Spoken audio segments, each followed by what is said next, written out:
Here comes the West Indies. And when you're facing the generals, nearly every ball is a funeral. And when we battle, brother, go and put your men on the boundary line.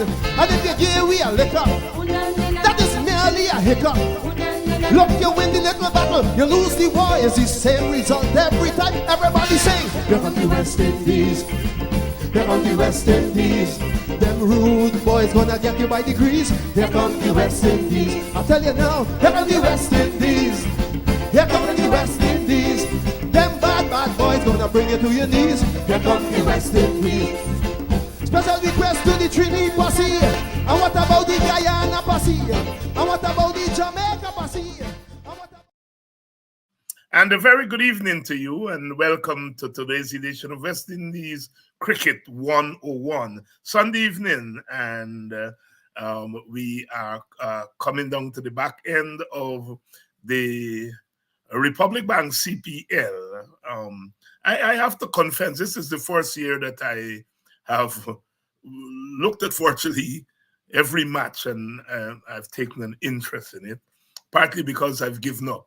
I mean, I am one of those purists, as I've said here over and over again, that felt that, you know, you could go on, cricket could survive, the T20s could happen, and you could pretend that they don't happen. Well, I've been proven wrong, and T20s are part of cricket today.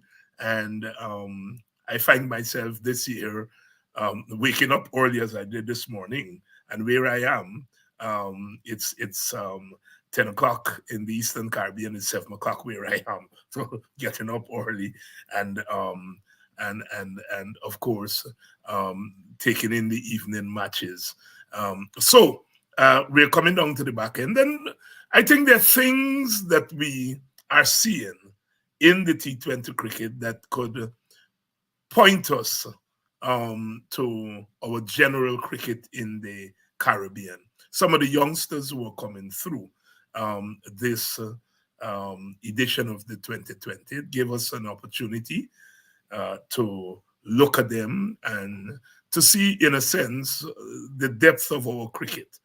Of course, our problems in the Caribbean are structural in nature and not necessarily a commentary on the cricketers themselves, but a commentary on the system that is producing the cricketers, the cricketing system, the cricket system, but also the wider society, because we are recruiting our young cricketers from the wider society.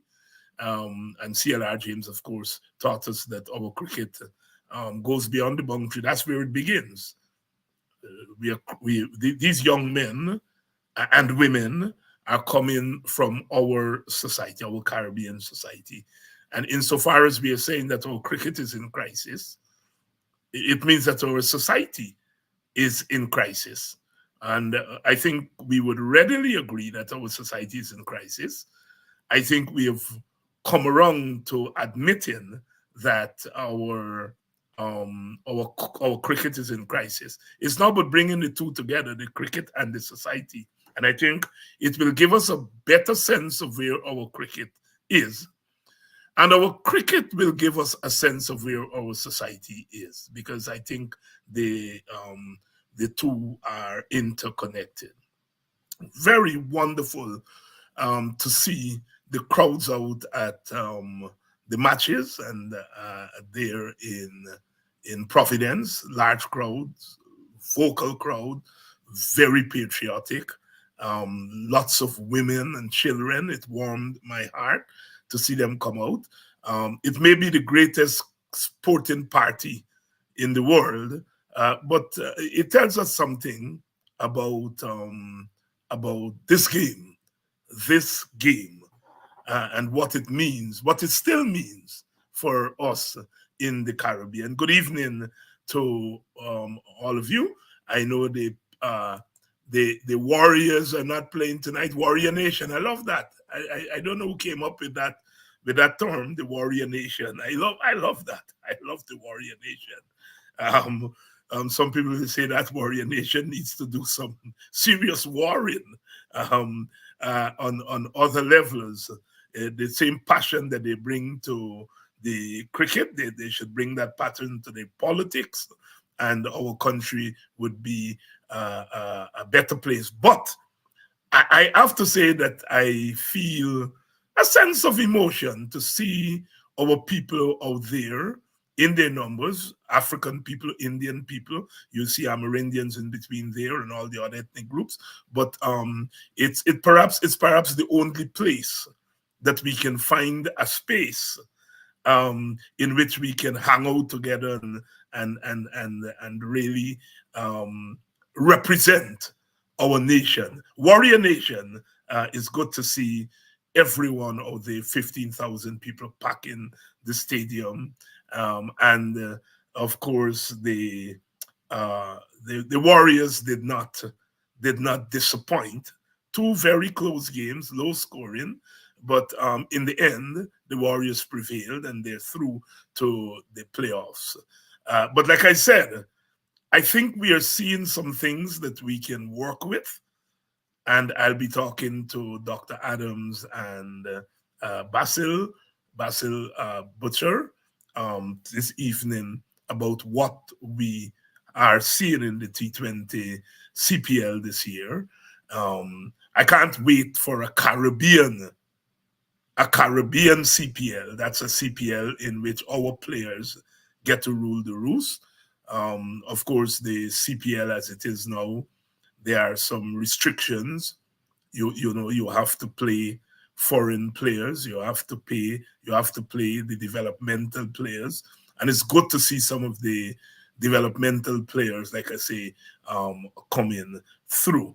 But I can't wait for us to have our own CWI T20 game tournament, so that we can see more of our young people. For example, young Isaiah Turn, who is with the Royals, Barbados Royals, but has not a game, has not a game for the season yet. And I let me just get this off. There we go. Yes. He has not a game yet for the season. So, we have talent that is still on the bench, but we are not seeing them because of all the restrictions that go with the CPL. Young Anderson from Guyana. I think he is with the Warriors, but he has not a game yet. And he's a competent little batsman, but he has not a chance to showcase. And the way things are going, I'm not sure that he will get a chance. Last year, he got a couple of games. But so they're youngsters. They're youngsters there on the benches that we would love to see. But let me bring in Dr. Adams, who is here and ready to go. Mr. Butcher is going to join us later on. Dr. Adams, good evening. Hey, how you doing there, Dr. Hines? And welcome to our listeners again on a nice Sunday afternoon. Yes. And I was saying in the introduction there that I find myself this season taking more than an active interest in the CPL. In past seasons, I would choose the Guyana games to look at. I wouldn't pay attention to the other games. And I didn't look at all the Guyana games because I was fighting against this notion that T20 is cricket. And I decided it wasn't cricket, and that the rest of cricket could go on with the CPL on the fringe, with the T20 game on the fringes. But I think I have been converted by the natural flow of things, as they say, and have been paying attention. Do you find yourself in the same category? Yeah, oh, absolutely. Every old timer like ourselves, we're cricket fans. It took me a while to really adjust to T20. Old fashioned folks, you see the Test cricket or nothing, and then of course the ODIs are a middle of the road thing that it's close to Test cricket. But then when T20 came, I at first it used to look like a you remember when we used to play two tip and run? Right, right, right, right. Yes. So it was, but now you've got to appreciate the skills of these guys because they've taken batting skills to a different level, Dr. Hines. Everything coming up in my time, everything that I thought was impossible to do, these guys are doing with ease and with regularity. So it no, I have been I'm also a convert, and especially in the competitive spirit of when as long as the West Indies remain competitive, that keeps your juices flowing. And so we're a team, the West Indies team. If we pick a good team, I know that we're very inconsistent at times, but we can beat any team on any given day with the kind of talent that we have. There's no question. Um, but I know you say that it's nice to see folks coming out because I think it also caught on. And it's obviously they don't have to take a whole lot of work with the younger generation. The generations of today, they, everything is about no. What's here for me now. So it naturally caught on with them, and so we can see the crowds. And when we compare that to the crowds at ODIs and Test cricket, there's no comparison. And taking that into consideration, though, I do not see. Maybe there's some reason that I'm not aware of. Why would you have a cricket match in any part of the territory at 10 o'clock on a Sunday morning? Why couldn't you have a double header on Sunday evening? At 10 o'clock, I looked in the stand this morning compared to what happens in the evening. Everybody gone to church, and or you wake up late and it's a weekend. I mean, I do not know what the thinking is behind it, but I hope that there's something rational about it. To me, it doesn't make any I'm hearing is marketing at 10 o'clock in the morning is in the evening in some parts of the world where they have this TV audience and all that TV kind of thing. rights. Right, right. So I think a place like India, I mean, 10 o'clock in the morning is in the evening in India, you know. But Uh, but Dr. Hines, here's why that doesn't sell. uh, All of the other games, all of how many, that's a small percentage. Like this is only one. All of the other games are 7 o'clock at night. So what happens to the majority of the games? If you're going to be consistent, the one or two games on a Sunday morning will not make a difference. So if you're going to do it, you're doing the majority at 7 p.m. during the week. What difference does it make? Is it, well, but anyway, I'm sure that they run the numbers and so they're smarter than I am in terms of the economics of it. But yeah, it, to me, does the appeal to me as as a just a regular right. fan who looks at cricket. And especially, well, I'm not in Guyana because I can see it on TV. But I'm And I sure think a lot. that's where they're making the money. A game like that, the Yeah, TV yeah. audience is going to be. And as what I found very strange is not just the 10 o'clock in the morning, but the home team wasn't playing because you Yeah, found when there was a 10 o'clock game in Antigua, people came out. The stands yeah. were half to two-third full in Antigua, but Antigua was playing. The Falcons Right. were playing. Yeah, And yeah. right. And yesterday and today it was St. Lucia and Barbados, and one can your point is well taken. Doc, let me ask you this because you were a batsman, you are a student of the game. Um, so 1:30 odd on Friday night, 1:30 odd on Saturday night proved to be winning totals. This morning they took it up to 150 odd. In a normal T20 game, that's a walk in the park. So if we were playing a one-day match, 130 odd in 20 overs would be slow scoring. Yeah. Even in test matches now with basketball and so on, 130 something in 20 overs in a test match is slow scoring. But in the 2020 game, where you're supposed to be scoring the fastest, you have these scores. Explain what's going on there. If you get the drift of my question, Yeah. yes. Well, Yeah. what I can tell you, it wouldn't be slow scoring in Guyana because Guyana, even in a test match, and I don't know the stats. I'm sure Basil probably would have picked it up for us, but I'm, like for the 20 overs in Guyana, let's say a comparable 20 overs in Test cricket in Guyana would be lower compared to the average, especially in baseball. Baseball, that's the other thing. Baseball is I know it's definitely probably over 5 or something. Um, but Guyana wicket is I am not sure if it's the wicket. Well, I guess it's a good wicket in terms of a balance where both sides have an opportunity. And when you look at certain players, though, certain players go in there like Hetmaya, for example, except for when he plays shots he shouldn't play.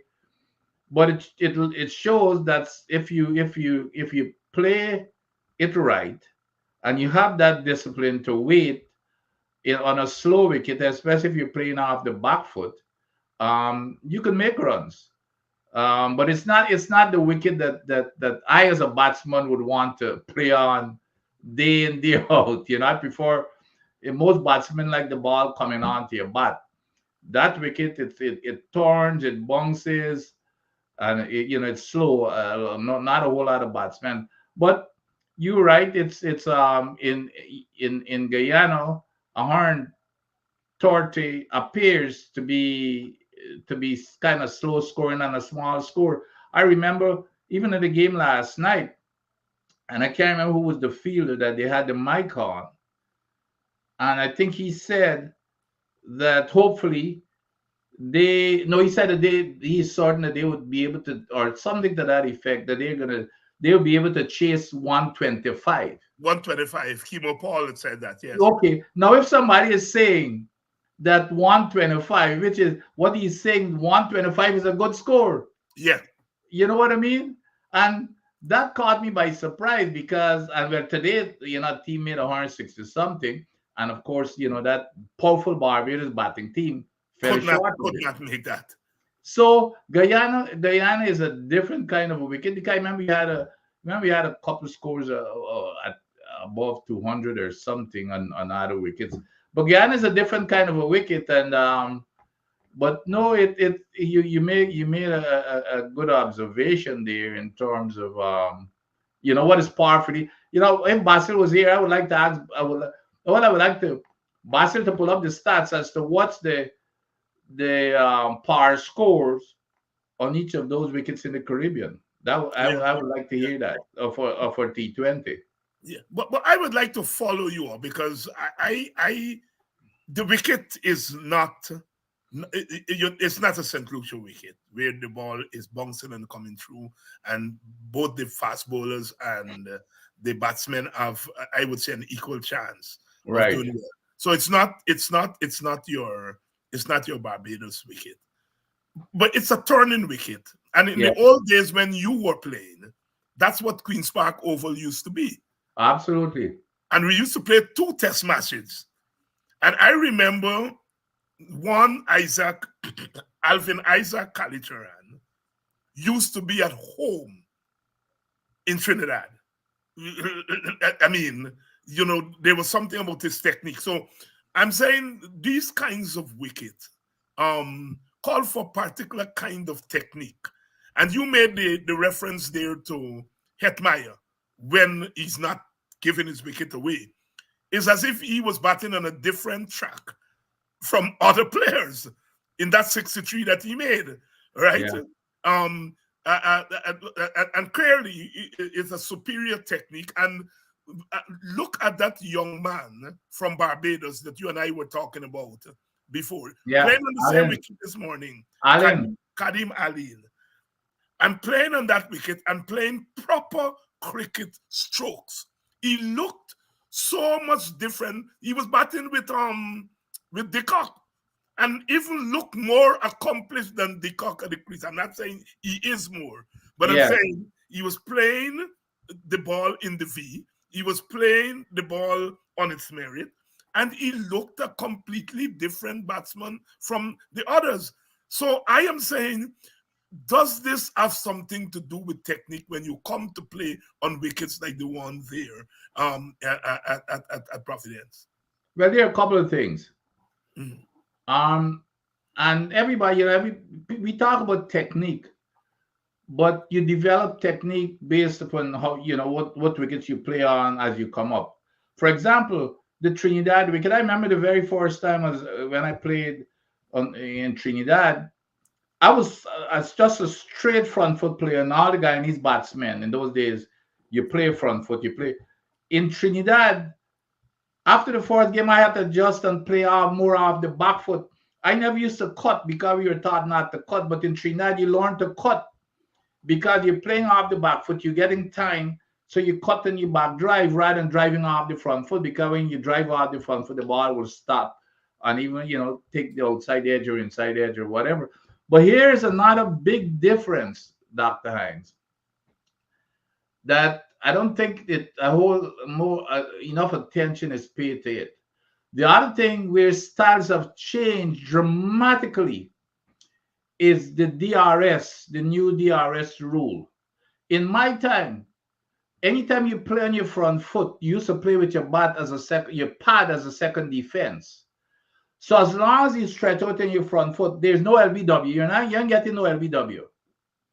The ball, and you play, and the ball miss your bat, it hit your pad. No umpire is gonna put you out. But nowadays, you can get even running down the wicket if you, as long as you don't pass a certain point, you could get put out the LBW. So now, if you notice, these guys are not playing. If you remember, when you used to come, they used to tell you bat and pad. Yes. You remember Colin Cowdrey? I remember seeing Colin Cowdrey kick Lance Gibbs at border. You Yes. remember the test match with his Yes. big pad? In those days, you don't get the LBW. But now you cannot do that. So these guys, they have to change that style. If you notice, rather their bat coming inside of the pad, their bat is going in front of their pad.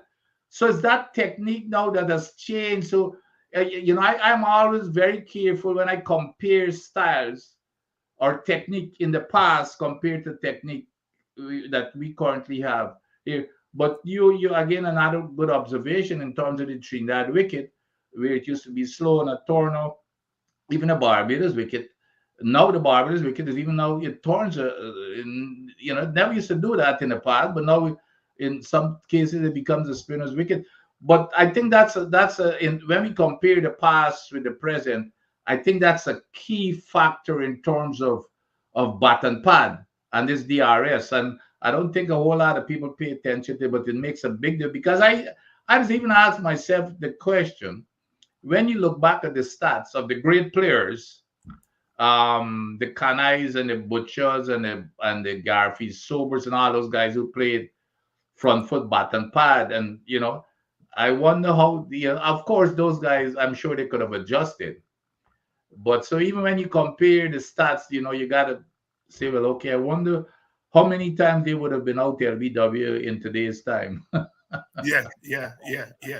Let's talk about young Caddy Malin, because Yeah. again, my observation, here's a young man. He's 23, so he's not very, very young. I watched him last year in the Super 50 playing for, I think, CCC, and I was impressed with him, but didn't pay much attention. But this year, this CPL, I've been looking at him, and this morning in that game, he played proper cricket strokes, made 40 something in quick time, and look completely at home on a wicket that they said was biting and jumping and doing all kinds of things.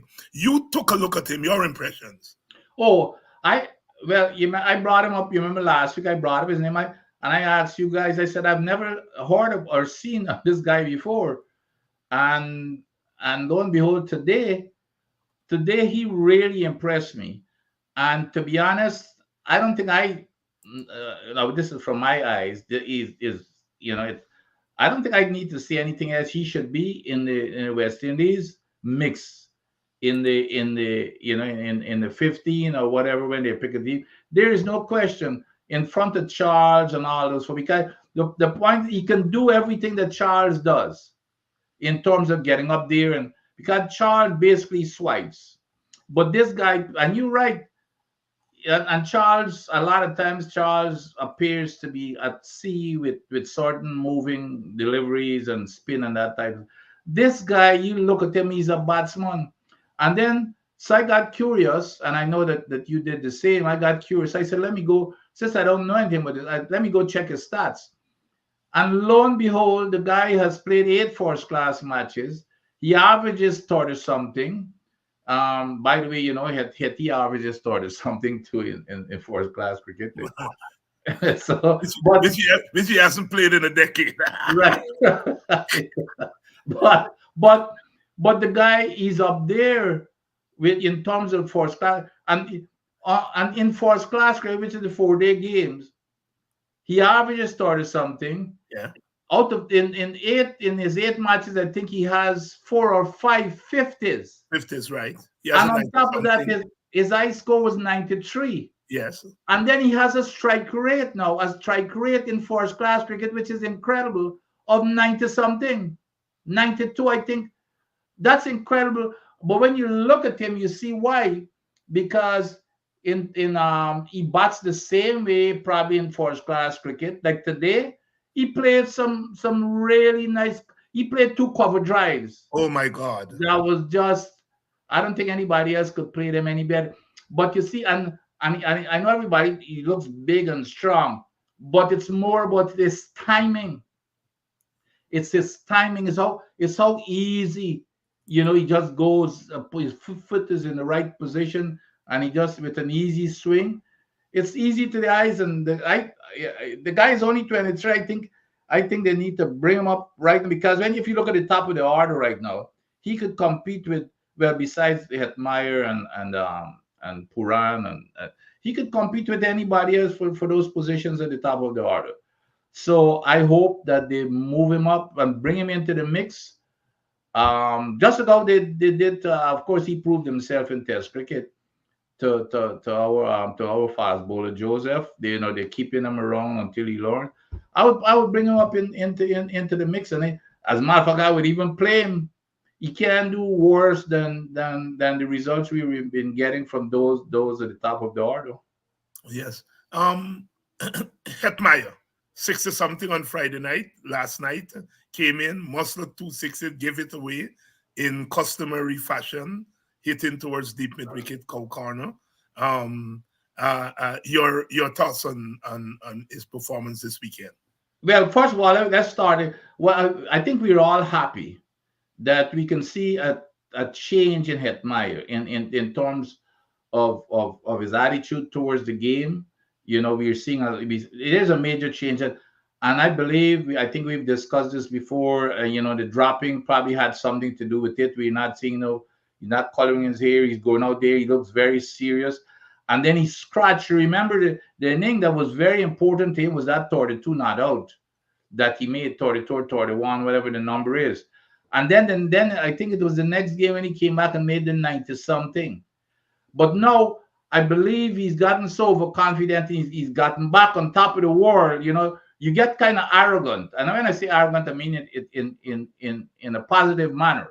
Because when you're a cricketer, especially a batsman, a lot of time you walk out there and you want to show the bowlers that you want to be in charge. So see, and I hope he's not getting too overconfident, because as soon as he comes in, he starts going to cow corner, except that the bowlers, which is kind of surprising, is bowling right in his alley. The first delivery comes on, bowling it where in his wheelhouse.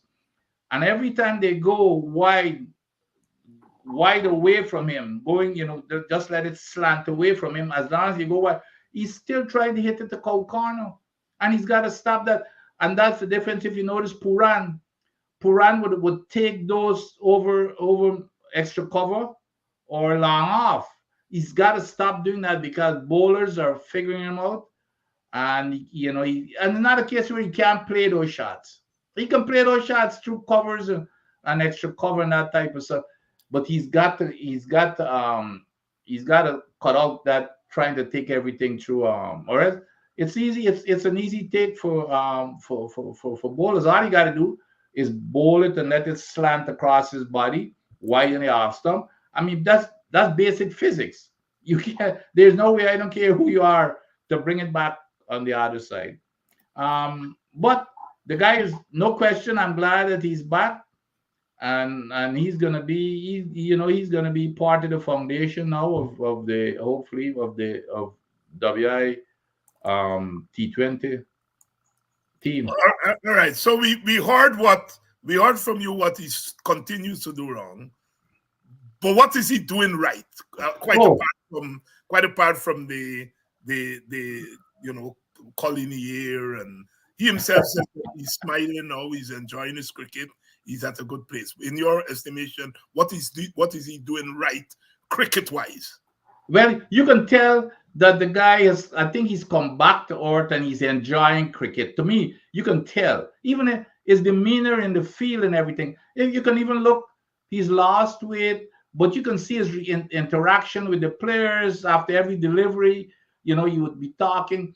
So, but what he should be doing right, like I said, is to have that discipline to battle on. Because I still think because of his recent success in that 90 something and then the 60 something, I think he cannot allow himself to get too overconfident.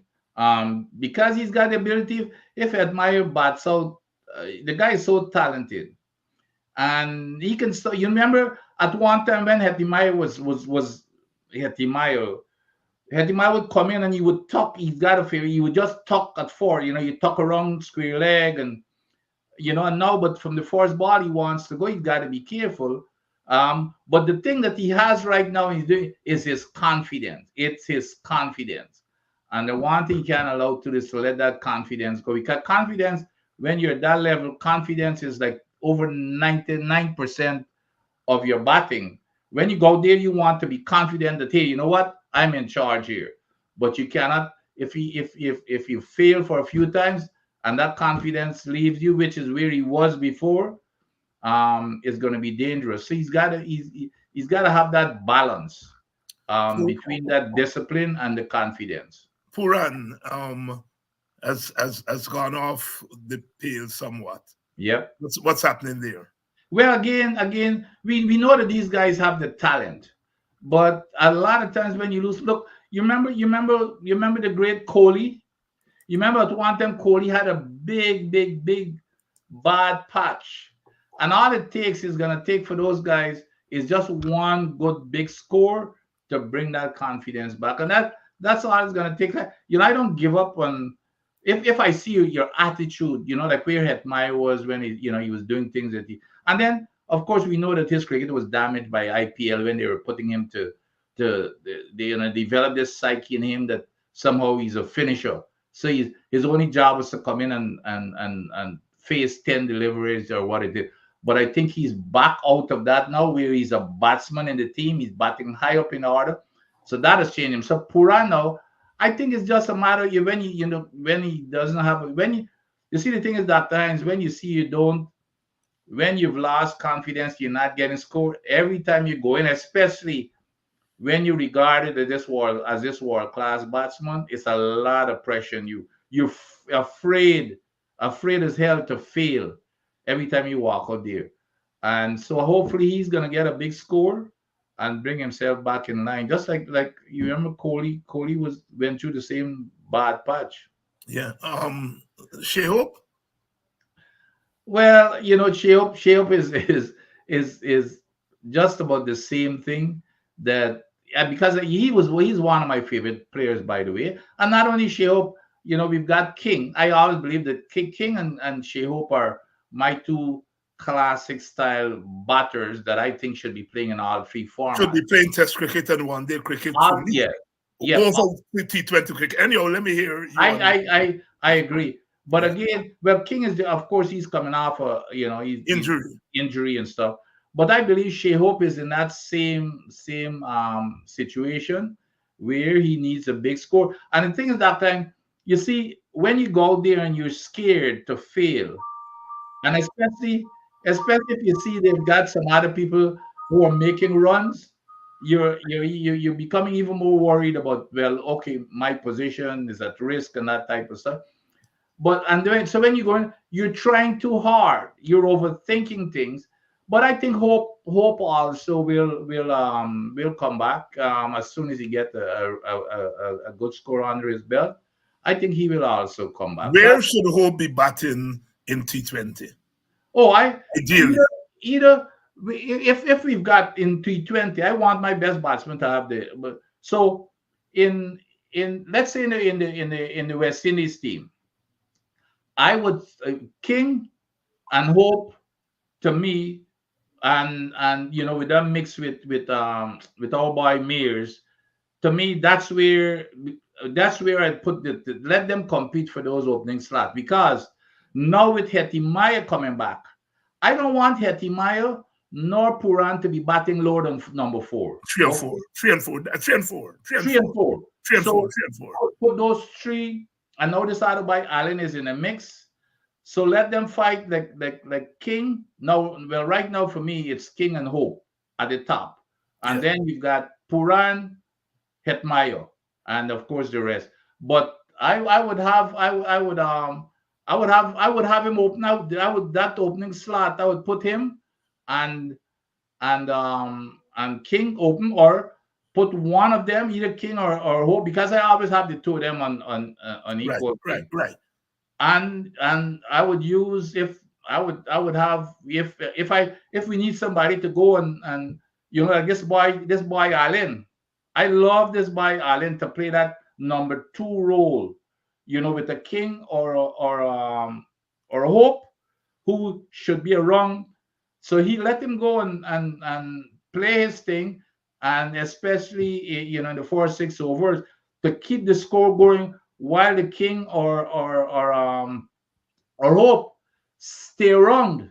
Even though they can up the tempo, but at least I don't want to say sacrificing a wicket, but let him be the guy, the up tempo guy, up at the top of the order. Play his natural game, and it's still going to be up tempo, while Hope or King take their time, and because they can step it up later on and bat as deep as possible when you've got Puran and Hetimaya coming next. And then of course you've got the big hitters coming after them, like the captain and the rest of the folks in coming in the middle.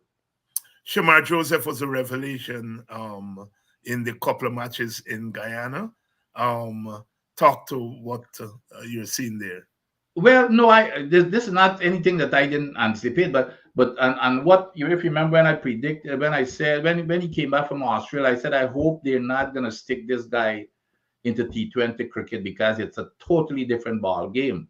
He bowls, in Test cricket, you saw he bowled a really great line and length. In T20, it's not about that off stump line and length that he bowled in Test cricket. You go around that off stump in Test cricket, you're gonna get hammered. You've got, because them guys play all kinds of fancy shots and stuff like that. It's not about that line and length that you get in Test cricket. And the other thing is it's a white ball, which you're lucky if it swings after the first or second over. So I am glad now that and I think they've handled him well. They brought him in. He was part of the WI team, but he wasn't playing, which was okay. I think that was the way they handled. But I think now he's learning the game and coming into his own, which is a good sign for West Indies cricket. It's a very, very good sign. And again, what that does too, there's nothing like confidence, Dr. Hines. When you get to that level, everybody plays the same shots. We got the same defense and everything else. But it's that confidence and that the mental fortitude. And so I think he's getting the confidence that he also belongs in this in T20. But I like how they're handling it. They're not even sending him up front to open the bowling.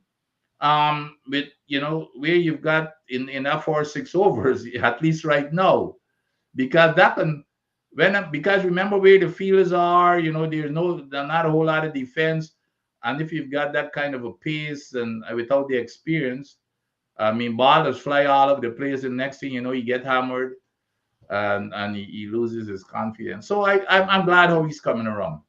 But when you look at Northia, um, uh, uh, Alzari, and Shamar, isn't there a particular place for the quick stuff?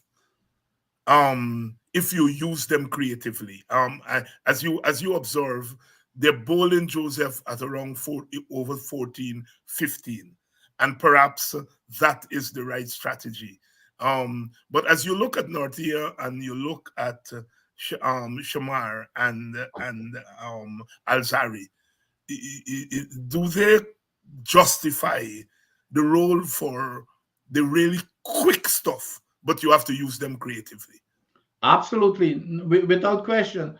And you see why, and even Joe's the Narty and those folks, they're very experienced. You see those guys. You see the thing is with Shamar. Shamar is now coming into T20, and he's not used to getting hammered. You see Narty and them, hey, them guys know that in one, even if it's 1 out of 4 games or 5 games, there are those days when you're going to be coming up against some batsmen, or you're in a certain wicket that those guys are gonna you're gonna go like 15 per over, 13 per over. So that won't perturb them, because the next game, it might be totally different. But with Shamar, his he's a little bit tender at this moment. But without question, Dr. Hines, that those guys, those quicks, there is always a role there for them, and especially with the kind of wicket, even this Guyana wicket. I know a lot of people says it suits spinners, but even the quicks could be successful here as long as you bowl a good line and a good length. Not the same line or length that you bowl in Test cricket. But if you bowl I hear them by say, if you bowl to hit the top of the stump, meaning, at a certain length. In Test cricket, you normally bowl up so you can get it back, because you got 3 slips and all that kind of stuff, and the ball is moving. Here is the right spot to hit the ball in terms of length.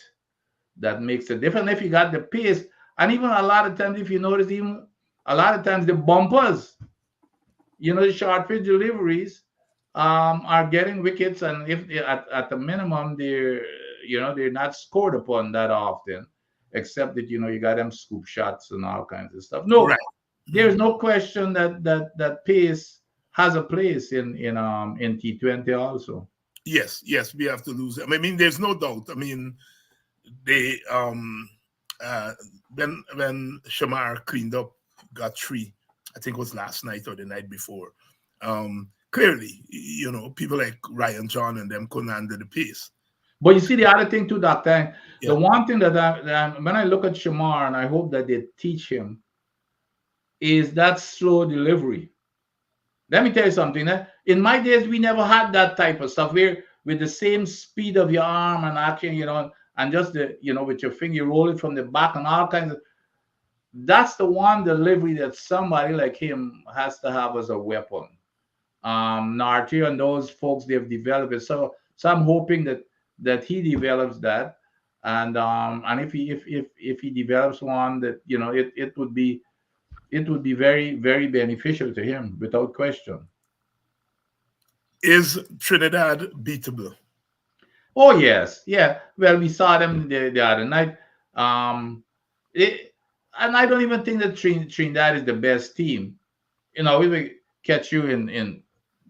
They've got some good bowlers, spinners, etc. But I think every team matches up well. They've got 2 good spinners, and Narayan is in a class by himself, and you've got the left arms spinner. To beat them in Trinidad it's obviously tough, or even on the Guyana wicket. But they're beatable. The team that I am concerned about, or that I think is that has a better chance to beat us, is really Barbados. Barbados, I know they failed to win the last game here, but The I last believe two. The last two. last two, Yes. yeah. But Yesterday and I today. that yes, that's right. I forgot they lost today too. But Barbados to me is still in terms, that especially when you got somebody like a Decock at the top, and now you've got this Allen kid, um, and then beyond them, you've got Miller. They've got a good batting lineup and a matured and experienced team also. So I believe it's really Barbados. But Trinidad has the experience. When you've got a Bravo and Pollard and those folks, they're very brainy and they understands the game. So they also have a good team. But I still believe Barbados is the team to beat. I don't. We have the team to win this all. I believe so. But I think Barbados is the team to beat for us. By the way, St. Kitts is at after 10 overs or 101 for one Oh, off of Trinidad. So they're going at 10 in the first and 10. you're kidding me? Well, you see, yep. Your boy, Mr. Mears is on 60 from Wow. 37, striking at 222. Took Bravo to the cleaners one over. Um, Holy cow. I think 20 something off of one over. That's Um, the guy, and I've always said that's the guy that I do not understand.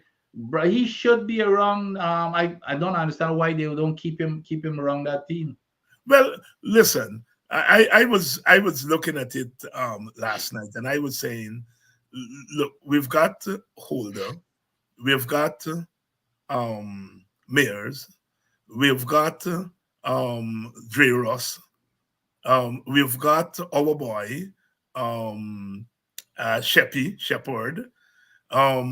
They're all doing the same thing. They're all bowlers who can bat well. In the case of Mayers, is a batsman who can bowl. So in that sense, he's a little bit different.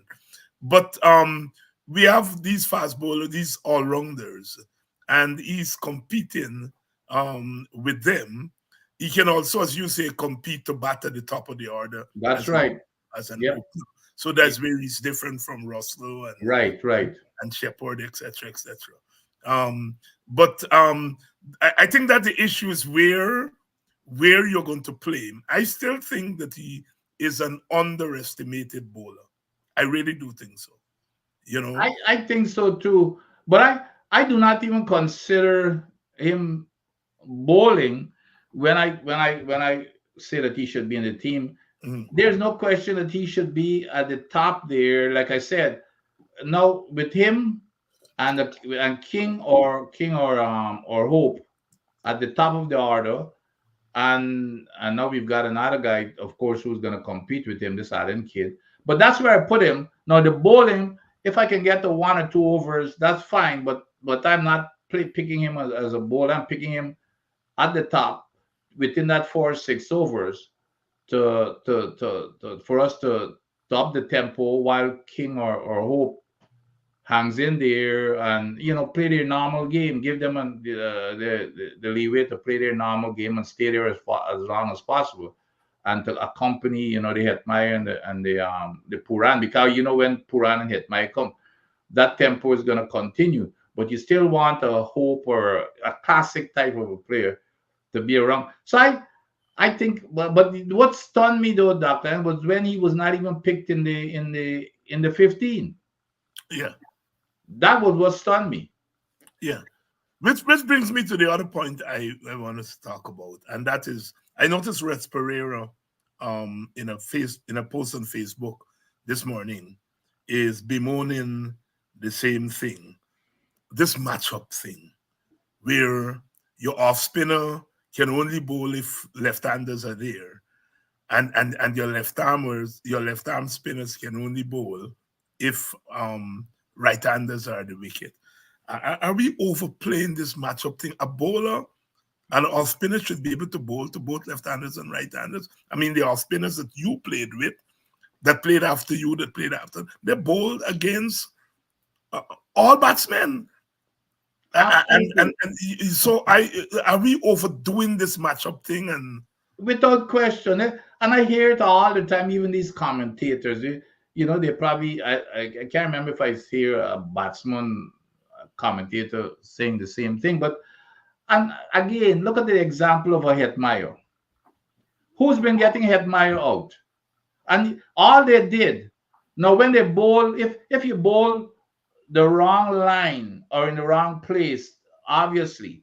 But when a batsman come in, you've got to say, well, okay, here's the batsman. I know what he does. Here are his tendencies. I don't care whether you're bowling off spin, leg spin, left arm. It doesn't matter. Hetmeyer comes in. And the next thing you know, you're bowling around middle leg. If you a left, you're coming into him, a left arm orthodox spinner. You're coming in. This is what he did in the last few games. Boom. Maharaj was, you remember when he played Maharaj, the same thing. The first over, Maharaj bowled him, the first got him over Kaukan and six. And as soon as Maharaj switched over to go around the wicket and just slide it across him, you get out. Look at this left arm spinner that got him out here last night. Same exact thing. The guy came into his wheelhouse, he knocked him all over the place. And the guy bowled a full toss of that outside the off stump. Guess what happened? He got out. So it's not a matter of, it's the bowler thinking where they should be bowling. Like a left arm spinner. If I'm bowling to Hetmeyer as a left arm spinner, I am bowling him no orthodox left arm left. I am bowling, it's going to be with the arm going away from him. It's going to be with the arm. It's not going to be coming into him, into his wheelhouse. So this whole thing about left, about matchups and all kinds of stuff, I don't believe in it. The admire fans are not taking very kindly to using him as your guinea pig. No, they said you use somebody else as your guinea pig. no. but your point is well taken. Here is my thing. You have an off spinner who has bowled 3 overs for 14. Whether he took a wicket or not, but he's bowled 3 tight overs. And you don't bowl him again because you have right-handers batting. Yeah, that is absolute nonsense. It's nonsense. The same thing, and I don't know if you thought. I guess it's the same with this guy Sinclair. Look at when we lost that game, Sinclair. I could not believe that Sinclair did not get his 4th over. You remember that he bowled 3 overs for what? He was 3 over for 16 or 17. 16 or 17. He bowled 2 for 5, and I think he went for a 10, and then never bowled again. And you tell me about left hand, and I don't listen. I think it's if you play your best bowlers, I don't care whether you're right arm, left arm. I don't care. I don't play bowlers for batsmen. Well, when you pick a team, do you pick a team because the other team got left-handers? No, you pick your best bowlers, and they gotta go there and deliver. You can't tell me that these guys have never, all their lives, they're playing cricket. You want to tell me, especially seasoned players, for their entire life, they never play against, like we were saying, well, look, if you're a leg spinner, you can't play against a left-hand batsman. You want to tell me that all their lives, then practice bowling against these type of people and understand how to bowl to them? I think it's a big overkill. I don't believe in it. Yeah, I've never, as a matter of fact, it's only now in my time you never used to hear anything about a left arm bowling to this person, and that's not how we used to handle the bowlers. Now what you look at is certain type of batsmen could play, certain type of deliveries very well. Now that's a different situation. But they're left-handers who can play an off spinner, meaning that the ball going away from them because it gives them more room to play on the offside. I for example, I used to love right-hand leg spinners, and because I used to like a room, and a lot of batsmen were like me. You want that room to play on the offside all the time, rather than hitting across the line. But there's some people who love hitting across the line, off spinners. Like I remember that same Mark Harper, he came up, uh, with and Mark, you better not come anytime you bowl a break or in swing. And, he's got you through mid wicket like nothing. You can. But if you leave him, he would just push. So every batsman have their tendencies. So it's not about you can't say definitively. Well, a left arm spinner or a leg break bowler should not bowl to a left arm. It's about how the batsman plays, and the bowler got to decide how they're gonna bowl to him, or that's how it is. Yeah, yeah, Gibbs, That's right. Gibbs wickets. When you coming up, you hear Gibbs bowling, and he's caught a backward short leg. He's caught backward short. So much at the back there, and That's right. sometimes Fredericks, and later on with Roger Harper and Clyde Butts, you had Bacchus and later on that opening batsman used to be around the corner there. And they would get the best batsmen out, caught at short leg, either forward short leg or backward short leg. And this thing now that you can't bowl an off spinner. Nah. Right. Anyhow, I mean, that is why we know we were right when we hesitated on T20. But I think when I look at this CPL, I think T20 is now coming full circle. I think they're forced now, given as the game becomes more scientific, if you will, the T20 game, batsmen are now forced to put that slugging thing, that whooping thing aside and play real cricket. That is why when people are talking about this wicket in Guyana, I am let the wicket play, because you now see who is who. You now separate the sheep from the goat. And I think a lot of the players are getting exposed. Our captain, the West Indies captain, I mean, this morning, he was flummoxed. Clearly, he has a weakness against spin. Mr. Pollard, would whack you if you pitch it up too much in spin or fast bowler. But on a good day with a good spinner who got good thing, they take him out. So a lot of the batsmen, I think, now are realizing this come in and whoop and slug and so on. No, that T20 is now, I think, making that transition, forcing our batsmen to play proper cricket shots and proper cricket, right? I think that's where the game is going in the coming period. Your thoughts? Oh, without question, it has really evolved, and that's why I think most of us have become the converted, Dr. Hind, because we are seeing.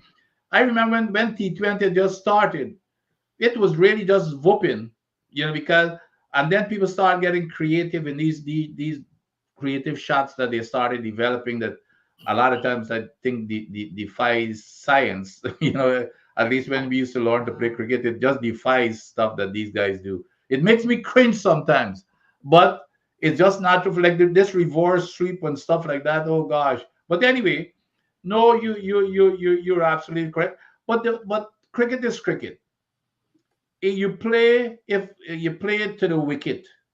Like I told you about the Trinidad wicket. When our guys went to red, you had to adjust. You have to adjust your style.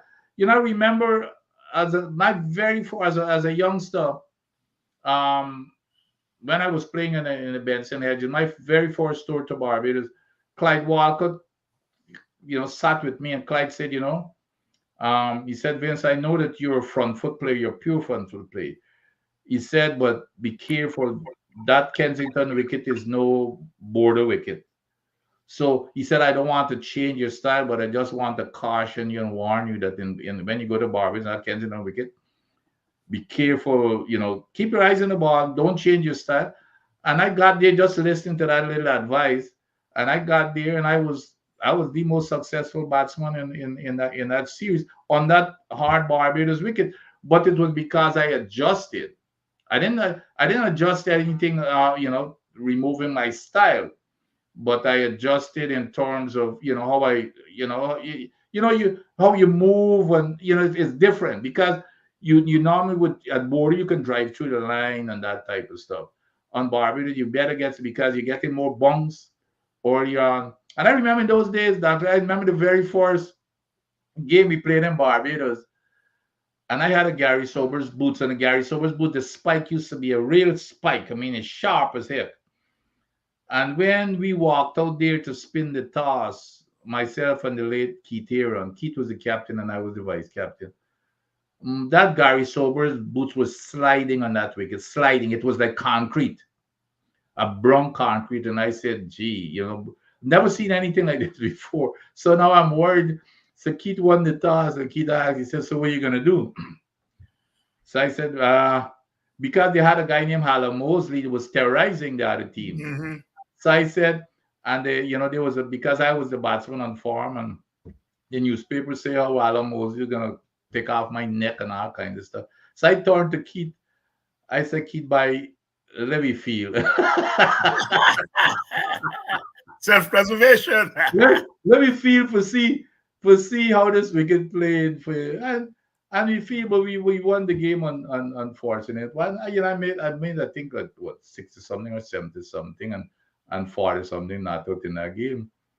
But what advice in that regard would you give to Mikel Louis, who is clearly a front foot player? He's a good player, I think. But he's a front foot player, and he has been found out in some regard, both in Test cricket and in the ongoing CPL here. What advice would you give to him as a former front foot player yourself? Here is what, and by the way, that front foot I didn't invent it. The man that I learned to play, the force movement is on your front foot is Basil Butcher. Basil Butcher, and Rohan Kanai does the same thing. But anyway, so this Mikel Louis guy, the one thing you cannot do on your front foot, and I think it's and when I started playing, I had the same problem. You cannot go too early on your front foot. Mm-hmm. And so there's a difference between planting your front foot, because when you plant, you can't remove that front foot. And if that ball, if it moves away from you, your foot is going to be one place and your bat going someplace else for an outswing. And if a man ball you in swing, Dr. Hines, I see men fall on their face because you can't get out. It comes in and you're leaning over, the ball ducks in. So the key is when you're going on your front foot, you don't plant. Your first move is front foot, but you're still in a position. You're still in a position to come back on the back foot. So you don't plant. And I noticed that with Louis. Louis goes out and he plants. Uh-huh. And if you plant, you're gonna be in serious trouble. So your movement, your first movement is your front foot.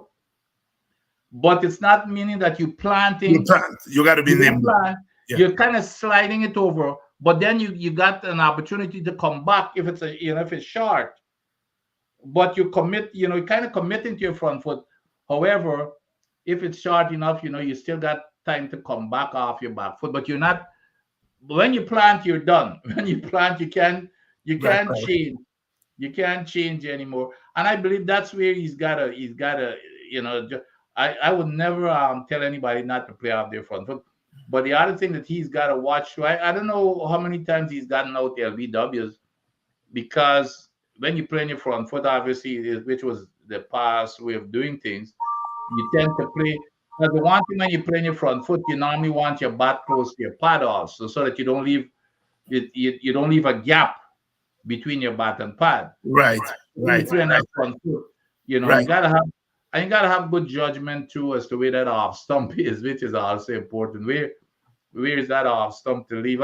That was one of my problems a lot of times, is to, because I used to like to attack off the front foot too. A lot of times, you got to know where that off stump is to leave alone.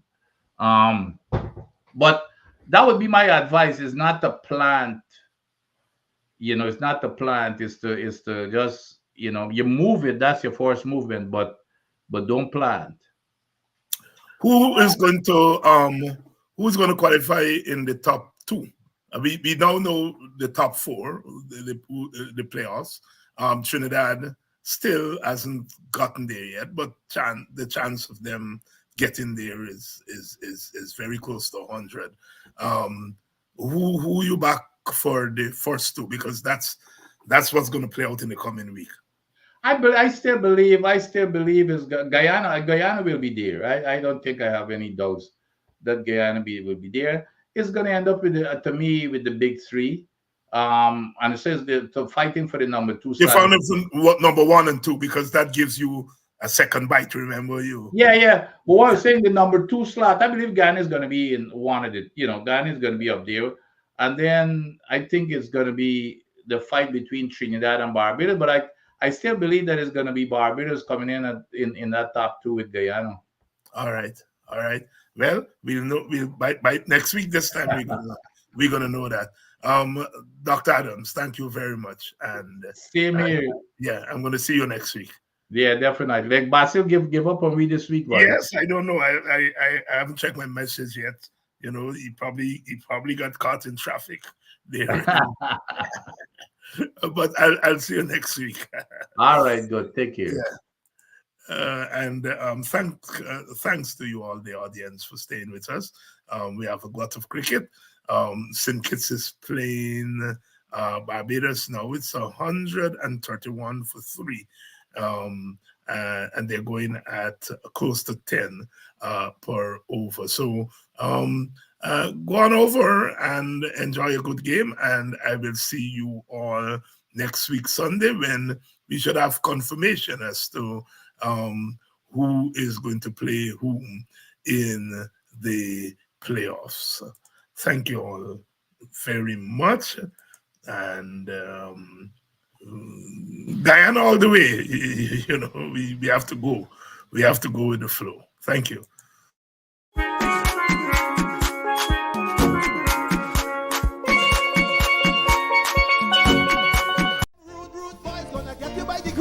Here comes the West Indies.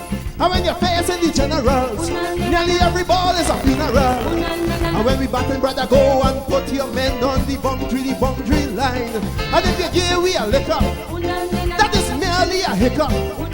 Look, you win the little battle, you lose the war. It's the same result every time. Everybody sing. Here comes the West Indies. Here come the West Indies. Them rude boys gonna get you by degrees. Here come the West Indies. I tell you now, here come the West Indies. Here come the West Indies. Them bad boys gonna bring you to your knees. Here come the West Indies. Special request to the Trinity posse. And what about the Guyana posse? And what about the Jamaica posse?